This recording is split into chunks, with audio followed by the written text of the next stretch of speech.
Bonjour, aujourd'hui nous allons parler de la patience du cultivateur à partir d'un texte qui se trouve dans Jacques au chapitre 5 à partir du verset 7. Prenez donc patience, frères et sœurs, jusqu'à ce que le Seigneur vienne.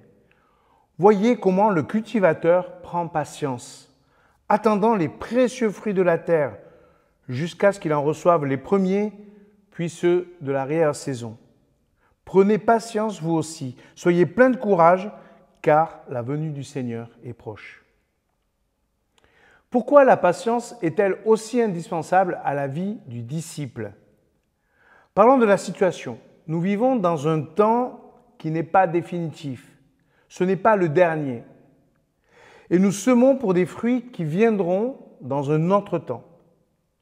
D'où nous vient le courage de vivre dans ce décalage, de cette conviction que notre vie de disciple est utile à son royaume. On se concentre sur le témoignage et sur l'annonce de l'Évangile. C'est cela, semer. Ça ne porte pas toujours du fruit et même quand il y en a, il faut du temps pour que ça pousse. Jésus employait déjà l'image de l'agriculteur et Jacques le rappelle. Sa patience s'appuie sur ses évidences. Ce qu'il sème portera du fruit. Pas toujours, mais un jour. L'inverse est vrai. Si nous pensons que ça ne poussera pas, on ne sèmera pas. C'est là notre problème, notre manque de conviction.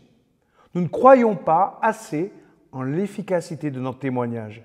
Et cette image de l'agriculteur peut orienter notre réflexion. L'agriculteur travaille avec celui qui fait croître la plante.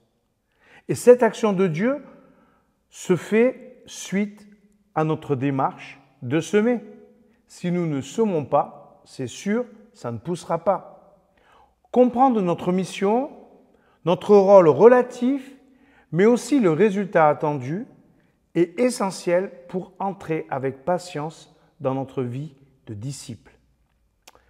Alors si tu faisais preuve de patience dans ta vie, croire que ce que tu as semé finira par porter du fruit.